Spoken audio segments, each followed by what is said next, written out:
கதையை ஓப்பன் பண்ணோன்னா 4 பேர் இருக்காங்க. அப்பா, அம்மா, அவங்களோட பையன். பையனோட பேர் ராம். ராமோட ஒய்ஃப் வந்து ப்ரெக்னெண்ட்டாக இருக்காங்க. ராம் வந்து ஒரு ஆர்மி ஆஃபீஸர்.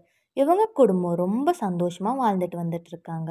அவரோட லீவ் முடிஞ்சு ராம் ஆர்மிக்கு போகிறப்ப ராமோட ஹெட் ஆஃபீஸர் இவரை டெரரிஸ்ட்டை அட்டாக் பண்ண ஆப்ரேஷன் பிளான் பண்ண சொல்லி சொல்கிறாரு. ராம் தான் அந்த ஆப்ரேஷனுக்கு ஹெட்டு. ஆர்டிவைன்னு ஆப்ரேஷனோட பேர். ஆர்டிவை ஆப்ரேஷன் சக்ஸஸ்ஃபுல்லாக முடியுது. ஆர்டிவை 2 இவர் எடுத்துக்கிட்ட செகண்ட் ஆப்ரேஷன், அதுவும் சக்ஸஸ்ஃபுல்லாக முடியுது. ஆர்மி ஆஃபீஸருக்கு தெரில இவர் பண்ண ஆர்டிவை 2 ஆப்ரேஷனுக்கும் டெரரிஸ்ட் ஹெட் ஒருத்தர் தான். அந்த டெரரிஸ்ட் ஆர்மி ஆஃபீஸர் மேலே பயங்கர கோவமாக இருக்கார். அதனால் அந்த டெரரிஸ்ட் ஆர்மி ஆஃபீஸர் ஃபேமிலியை அட்டாக் பண்ணணும்னு நினச்சனால டெரரிஸ்ட் 10 இடத்துல பாம்பு வைக்கிறான். பாம்பு வச்சுட்டு டெரரிஸ்ட் கவர்மெண்ட் கிட்ட ஒரு கண்டிஷன் போடுறான். ராமு ஆர்மி ஆஃபீஸரோட ஃபேமிலியை கொண்டுட்டிங்கன்னா அந்த 10 இடத்துல இருக்க பாம்பை டீஆக்டிவேட் பண்ணிடுவேன்னு.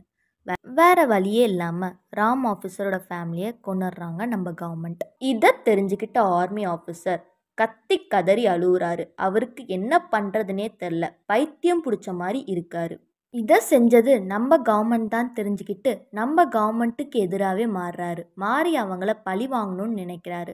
முதல்ல போய் அந்த டெரரிஸ்ட்டை கொல்றாரு. கொன்னுட்டு கவர்மெண்ட்ல இருக்க நிறைய பேரையும் அதே மாதிரி கொல்றாரு. இவர் இப்படியே நிறைய பேரை கொன்னுட்டு இருக்கும்போது நம்ம கவர்மெண்ட் ஒரு முடிவு பண்ணுறாங்க. இவர் கொல்றதை ஸ்டாப் பண்ணணும்னு இன்னொரு ஆர்மி ஆஃபீஸர் அப்பாயிண்ட் பண்ணுறாங்க. அந்த ஆர்மி ஆஃபீஸரோட பேர் ரவி. ரவி வந்து இவரை பற்றி ஃபுல் டீட்டெயில்ஸ் தெரிஞ்சுக்கிட்டனால ராம போய் பார்க்கணுன்னு முடிவெடுக்கிறாரு. போய் பார்க்குறாரு, நிறைய விஷயம் பேசுகிறாரு.